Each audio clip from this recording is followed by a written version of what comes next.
And no, it is not easy. But you're not going to get it from anyone else but you. And it's worth it. And it is the thing that is going to bring you freedom.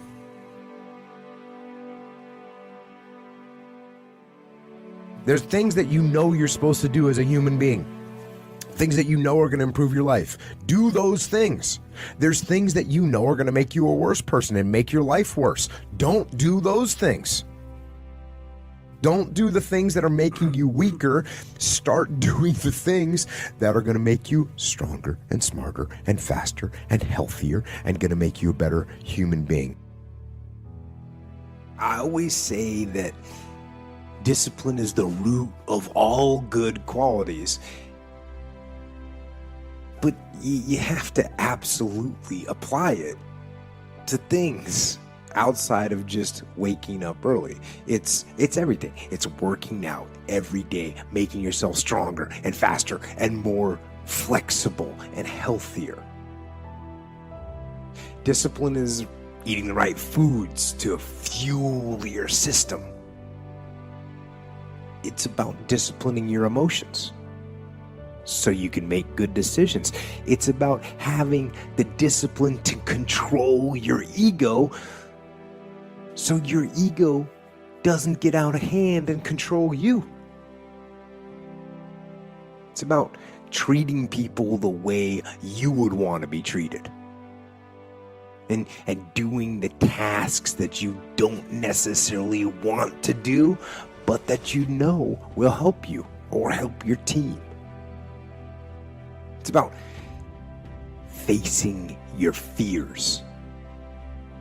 It takes discipline to face your fears so you can conquer them.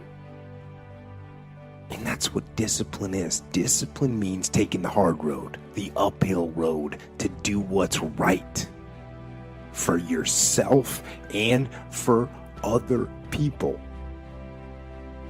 It's so often the easy path that calls to us to be weak for that moment, to break down for that moment, to give in to the desire and the short-term gratification. But the discipline will not allow that. The discipline calls for strength and fortitude and will. It won't accept weakness. It won't tolerate another breakdown. The discipline can seem like it's your worst enemy. But the reality is,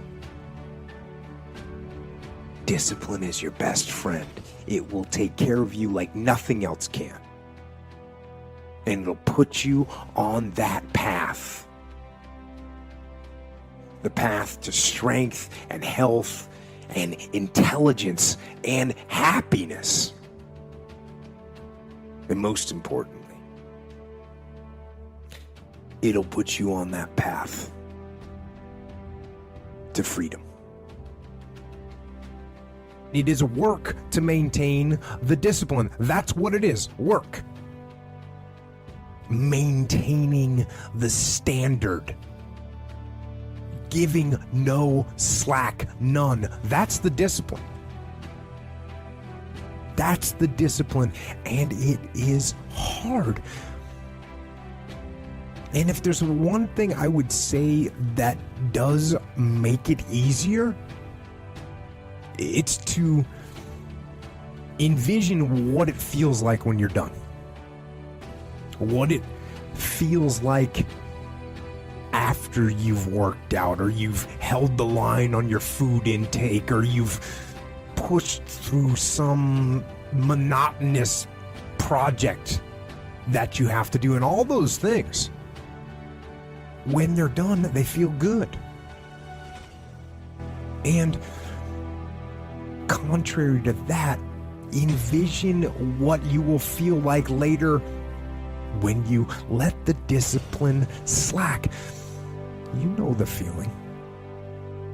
Feeling weak and defeated, and you know that you're falling behind. So get to know those two different types of feelings and ask yourself which one you want to feel in 10 minutes or in a half an hour. When the thing is done, when the discipline has been implemented, remember what that feels like, and then remember that those minutes and those hours, they turn into weeks and months and years, and holding the line in those critical minutes will put you in an infinitely better place physically and mentally if you maintain the discipline. So work through the weakness, fight through the temptation, hold the line. Hold the line, maintain the discipline. It is not easy, but it is worth it. You don't get discipline from an external source. You have to get it from you. That's what self-discipline is. You get it from yourself. You get it from you.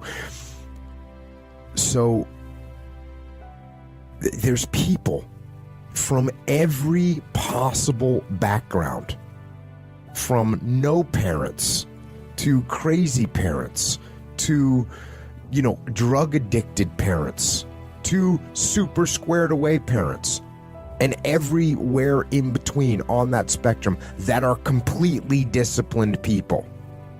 More disciplined than anyone I know. It doesn't come from your parents. You don't inherit it. And there's another piece here. It's called ownership, right? It's called ownership. And if you want to blame other people for the problem, and I say this all the time, if you don't take ownership of the problem's not going to get solved. So if you blame your parents for not having raised you in a disciplined environment, you're not going to solve that problem. You're looking at your parents saying, if you would have done a better job being more disciplined for me, I would be more disciplined now. So that means you can't do anything. The fact of the matter is it's wrong. You actually can do something, and it doesn't matter how your parents raised you and brought you up.